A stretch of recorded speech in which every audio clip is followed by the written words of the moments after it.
સંજય કોઈ દિવસ, મારા હસબન્ડ કોઈ દિવસ ટાઈમસર પિક્ચર જોવા ભેગા થાય જ નહીં. અમે પહોંચીએ ત્યારે 5-10 મિનિટનું પિક્ચર જતું જ રહ્યું હોય.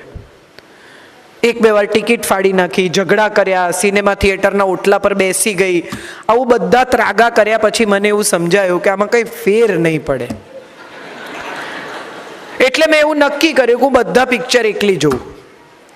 મને બહુ જ ગમે છે હિન્દી સિનેમા, એટલે હું બધા સારા ખરાબ જે આવે જોઈ જ કાઢું. એને નથી ગમતા. એક દિવસ હું લિફ્ટમાં ઉપર જતી હતી સિનેમા જોવા માટે, તો વોચમેને મને, પેલા લિફ્ટમેને મને પૂછ્યું, કેમ કે રોજ જોઈએ એક ટિકિટ સાથે ઉપર ચડું જ્યારે બી જાઉં ત્યારે, તો મને કે આપ સબ પિક્ચર અકેલી દેખતી હે. એટલે એણે નોટિસ કર્યું હશે ને કે આવા બેન આ પિક્ચર જોવા દર વખતે આ બાઈ એકલી જ હોય છે. એટલે મેં એને કહ્યું હા ક્યું? तो क्या अकेले कैसे देखा जाए? એટલે મેં કીધું सब देखते तो उधर ही है, एक दूसरे के सामने कहाँ देखते हैं? સત્ય તો આ જ છે, તમે બધા જુઓ છો તો સામેની બાજુ, બાજુમાં કોણ બેઠું છે એની સાથે તમને ફેર શું પડે? પણ આપણો આગ્રહ, હઠાગ્રહ, દુરાગ્રહ એ છે કે મને ગમે એ તમને ગમવું જ જોઈએ, હું એન્જોય કરું એ તમારે કરવું જ જોઈએ.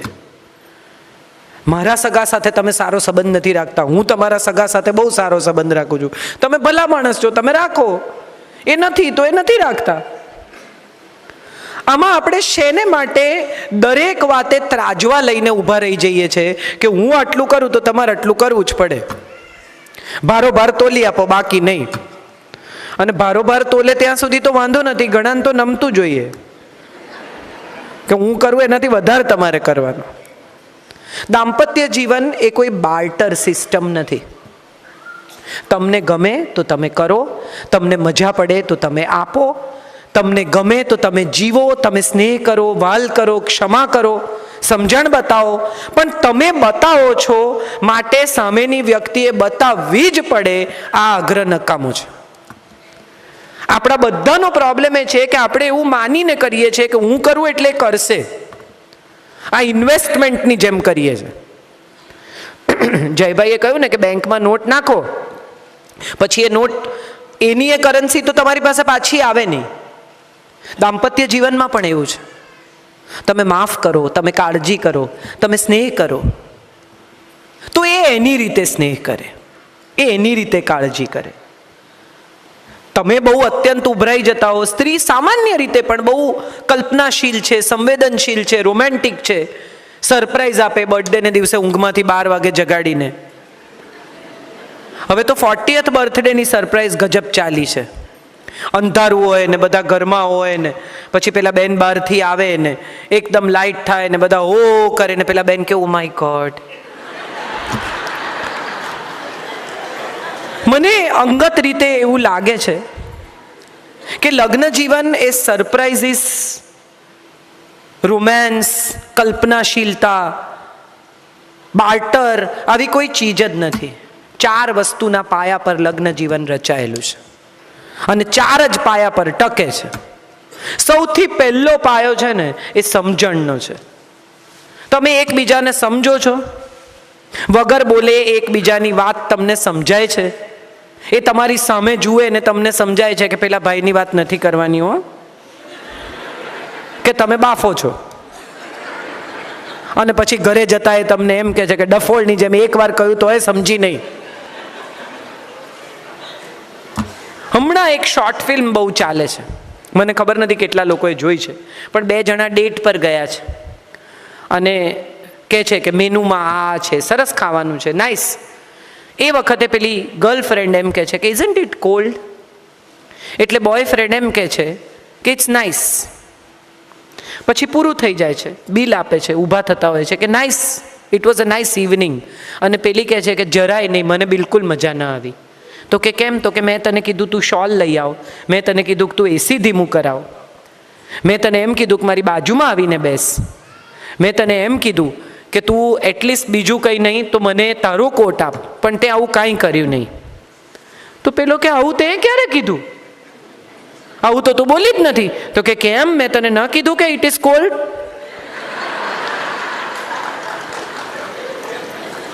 આપણે બધા અનસેડ વર્ડ નથી સમજી શકતા. આઈ લવ યુ કહેવાય ને તો જ પ્રેમ. કેટલી બધી પત્નીઓની સિરિયસ ફરિયાદ હોય છે કે આટલા વર્ષમાં મને કોઈ દિવસ આઈ લવ યુ પણ કીધું નથી. મારે બધી પત્નીઓને પૂછવું છે કે તમે માંદા પડ્યા ત્યારે દિવસમાં 5 વખત તમારા ખાટલા પાસે આંટો મારી ગયા છે?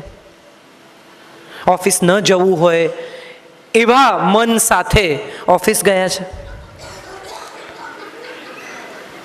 બધા એકબીજા સાથે વાત કરે છે, કારણ કે બધાને સમજાય છે કે આ હારી કહે છે સાચું.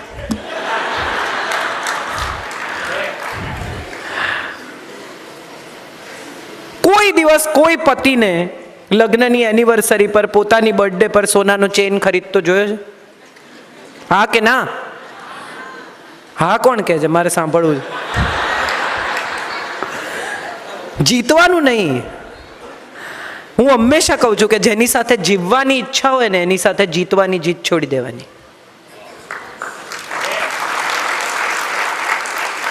ખાલી પાડવા ખાતર હા ન પાડો, પણ તમારી બર્થડે પર, તમારી એનિવર્સરી પર, તમારા આનંદના પ્રસંગે કયા વગર સાડી દાગીના એમને આવી જાય છે. આ પ્રેમ નથી, આઈ લવ યુ નથી. પણ આર્ચીઝનું કાર્ડ સહી કરીને, ફોર એવર યોર્સ લખીને, સહી સિક્કા, પત્નીનું ચાલે તો ફ્રેન્કિંગ કરાવે 100 રૂપિયાના સ્ટેમ્પ પેપર પર કે આ પ્રેમ છે, લખી આપ કે પ્રેમ છે. પણ આવા ફ્રેન્કિંગ કરાવવાથી જો સંબંધો ટકી જતા હોત ને તો એને એમઓયુ કહેવાય, પ્રેમ નહીં. આપણે એમઓયુ નથી કરવાના, આપણે પ્રેમથી જીવવાનું છે, સાથે રહેવાનું છે, સાથે સાથે વૃદ્ધ થવાનું છે. તો પહેલો પાયો છે સમજણ, બીજો પાયો છે ક્ષમા. માફ કરી દો. યાદ નહીં રાખો. જયભાઈ એકવાર રાતના 2:30 વાગે ટ્વીટ કરેલું કે એણે એક નાનકડી ભૂલ કરીને યાદ રાખીને તે બહુ મોટી ભૂલ કરી. હું સામાન્ય રીતે કોઈ દિવસ એમને જવાબ નથી આપતી. તે દિવસે મેં લખ્યું, મેં કીધું વાહ જયભાઈ, બહુ મોટી વાત છે. એણે એક નાનકડી ભૂલ કરી, એ યાદ રાખીને તે બહુ મોટી ભૂલ કરી. કેટલી બધી પત્નીઓ ઝઘડો થાય ને તો આજથી 10 વર્ષ પહેલા આપણે જ્યારે અમદાવાદ ગયેલા ત્યારે તમે મારી સાથે આમ તેમ ફલાણું ટીકણું કરેલું, ત્યાંથી ઝઘડો ચાલુ થાય. એક પતિ પત્ની લડતા હતા, સવારે 10 વાગે ઝઘડો ચાલુ થયો. પડોશીને એમ થયું કે આ તો એન્ટરટેનમેન્ટ, ચાલવા દો. થોડી વાર ચાલ્યું, વળી બપોર પડી, બંને જણા જમ્યા, વળી પાછો ઝઘડો ચાલુ થયો. આ તો પોરા ખાઈ ન કરે ને, પતિ પત્નીના ઝઘડા પોરા ખાઈને થાય. ખાઈ પીને સૂઈ જાય, પાછા ઉઠીને લડે. તો રાતના 10 વાગ્યા. પડોશીઓને એમ થયું કે હવે ઘણું થયું. એટલે એક સમજણવાળા ભાઈ, જરાક શાંત સ્વભાવના ચંદ્રકાંતભાઈ જેવા, બાજુમાં ગયા અને જઈને પૂછ્યું કે ભાભી થયું શું? એટલે પત્ની ખીજાઈ ગઈ ને એણે કહ્યું કે સવારે 10 વાગ્યાથી ચાલે છે, અત્યાર સુધી કોઈને ખબર હોય કે તેમાંથી ચાલુ થયું? સમજાશે ધીમે ધીમે. આપણને એ પણ યાદ નથી કે આપણે કઈ વાતે લડી રહ્યા છીએ. મુદ્દા પ્રસ્થાપિત કરવા એ દાંપત્ય જીવન નથી. માફ કરી દો. ગમે તે એવી મોટી ભૂલ હોય. ઘણી પત્નીઓ કહે કે માફ કરીએ ને એટલે ટેવ પડી જાય, પછી કરી તો જુઓ, પછી સમજાશે. એનામાં પણ માણસ તો છે ને, એને પણ સમજાય છે કે આણે મને માફ કર્યું છે. દરેક માણસ એટલો નફ્ફટ, એટલો બેજવાબદાર, એટલો ખરાબ નથી હોતો. અને અહીંયા મારે જે વાત કરવી છે એ કરવી છે કે મમ્મીઓ બધી છે ને, એટલે છેક મારા દાદીના સમયથી મારા પપ્પા અને મારા પપ્પાના સમયમાં હું ને બધા મમ્મીઓ એવું માનીને ચાલે છે કે દીકરો મારો ને બહુ નકામી. એટલે મમ્મી સામાન્ય રીતે એવી ફરિયાદ કરે કે તારી વહુ આમ કરે છે ને તારી વહુ તેમ કરે છે. પુરુષ માટે બહુ ડિફિકલ્ટ છે કે તારે ડાબુ ફેફસું જોઈએ જ કે જમણું, બોલ. આવું તમે કોઈને પૂછો તો એ કેવી રીતે મેનેજ કરે? તમે કોઈને એમ પૂછો કે તને ડાબી આંખ ગમે છે કે જમણી, એક રાખવાની છે. આવો સવાલ પત્ની અને માં બંને પુરુષને સમયાંતરે પૂછે છે. ઘરનો કમાતો પુરુષ સાંજે ઘરે આવે ત્યારે ઘરમાં કિલ્લોલતું, આનંદદાયક, મજાનું વાતાવરણ હોવું જોઈએ. એ લક્ષ્મી લઈને આવે છે, ધન લઈને નહીં. જે ઘરોમાં સાંજ સરસ હોય ને એ ઘરમાં ધન લક્ષ્મી બને છે, બાકીના ઘરોમાં ધન રહી જાય છે. ક્ષમા કરો એટલે માત્ર પતિને કરો એવું કહેવાનો મારો ઈરાદો જ નથી. ક્ષમા કરો એટલે સમગ્ર એ વ્યક્તિઓને ક્ષમા કરો જેને તમારા જીવન સાથી ચાહે છે. આ પતિ ને પત્ની બંનેની વાત છે. પત્નીના ભાઈએ કંઈ અપમાન કર્યું, તમને એમ કહ્યું કે તારી પાસે કેટલા પૈસા છે, મારી પાસે આટલા પૈસા છે, ચાલો હવે આજથી જુઓ ગાંઠવાળી છે, પત્નીને પિયર નહીં મોકલવાની, રાખડી બાંધવા નહીં મોકલવાની, જોઈ લે હું તને શું કરી શકું છું. એ તો નહીં જાય, રડીને રહી જશે. પણ એના એક એક આંસુમાં જે ફરિયાદ છે ને એ ફરિયાદ તમને ફરીને યાદ આવશે. ક્ષમા કરી દો. એ એના ભાઈને ચાહે છે, એનો ભાઈ કદાચ તમને નથી ચાહતો. It's okay, it's all right. બધાએ બધાને ચાહવા એવો તો કોઈ નિયમ જગતમાં ક્યાંય લખ્યો જ નથી. એ એના ભાઈને ચાહે છે, હું નહીં આવું, તું જઈ આવ. આટલું તો હું માનું છું થઈ જ શકે, અને આટલી ઉદારતા અનિવાર્ય છે સાથે જીવવા માટે. કેટલા બધા લોકોને હું એવા ઓળખું છું કે સવારે નીકળતા હોય ત્યારે પૂછે કે આજ શું બનાવીશ જમવામાં, અને પત્નીએ કીધું હોય કે ભીંડાનું શાક, કઢી, છૂટી દાળ ને રોટલી ને ભાત. પાછા આવે ને ભીંડાને બદલે ટીંડોળા આવે તો મગજ જતું રહે. કેમ? ભીંડા કયા હતા ને? અરે કયા હતા, ના કર્યા યાર. એમાં એટલો મોટો મુદ્દો બની ગયો છે કે તમે આ આખી વાતને મારે નથી ખાવું. અરે એણે આટલા સ્નેહથી, આટલી કાળજીથી તમારા માટે રસોઈ કરી છે. નહીં મળ્યા હોય ભીંડા, એકવાર સાંભળી તો લો. આપણે બધા અજાણતા આપણા જીવન સાથી પાસેથી મેક્સિમમ અપેક્ષા રાખતા થઈ ગયા છે. એણે તો કરવું જ પડે, એણે તો સમજવું જ પડે, એણે તો આમ કરવું જ પડે, એણે તો છોડાય. એ કેવી રીતે ન કરે? કેમ? એ માણસ નથી? અને જગતના દરેક માણસને પોતાની જવાબદારીમાંથી એકાદ વાર ચ્યુત થવાનો અધિકાર છે. ઇન્દિરા ગાંધીનો જો સિક્યોરિટી ગાર્ડ પોતાની જવાબદારીમાંથી પીએમનો ચ્યુત થતો હોય તો આ કંઈ તમારો સિક્યોરિટી ગાર્ડ છે કે તમે એને ખખડાવ 24 કલાક કરો છો? આપણે બધા અજાણતા દાંપત્ય જીવનને એટલું તંગ કરી નાખ્યું છે કે સ્માઇલ્સ વિલાઈ ગયા છે. દાંપત્ય જીવન તો સાથે હસતા રહેવાની, સાથે વૃદ્ધ થવાની, સાથે રોમાન્સ કરવાની કળા છે. બહુ મને પોતાને હંમેશા એવું લાગ્યું છે કે પહેલાંના દાંપત્યો વધુ સુંદર, વધુ રોમેન્ટિક, વધુ પ્રેમાળ હતા, કારણ કે અપેક્ષાઓ ઓછામાં ઓછી હતી. હવે બધા ઇન્ટેલિજન્ટ થઈ ગયા છે, બધા બુદ્ધિશાળી છે, બધા એકબીજાની સાથે ચર્ચા કરે છે, અને કોઈની વાત છોડવા તૈયાર નથી. એકવાર તમને એમ થાય કે ચલો અત્યારે ચર્ચા મૂકી દો, તો એ ચર્ચા મુકાતી નથી. ના, કેમ? હવે તમારો વારો આવે એટલે મૂકી દેવાનું. એક પતિ પત્ની રાત્રે લડતા હતા, 1:30 વાગવા આવ્યો. પત્નીએ બગાસું ખાધું. હવે તમારે જીતવાનો આગ્રહ રાખવો છે કે આપણે સૂઈ જવું છે? ટૂંકમાં જો તમારે ન જીતવું હોય તો તમે સ્વીકારી લો કે હારી ગયા, એટલે આપણે સૂઈ જઈએ. મારે જે કહેવું છે આ ક્ષમા વિશે કહેવું છે. જ્યાં પ્રેમ છે ને ત્યાં ક્ષમા આપોઆપ આવે છે.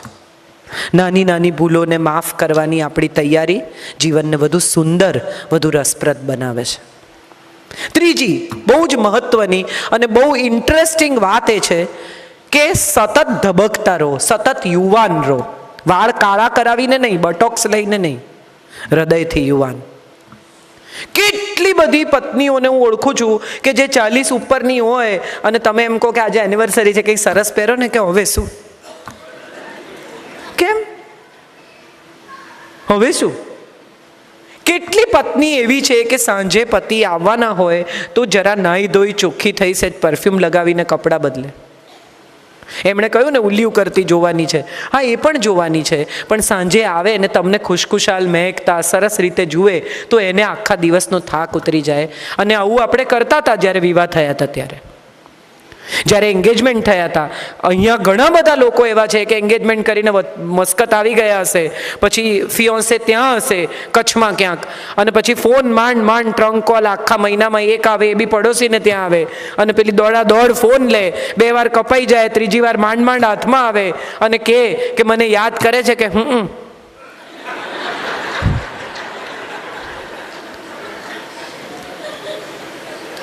હું સપનામાં આવું છું કે એક વાર તો કે આઈ લવ યુ. કેમ તારો બાપ ઊભો છે?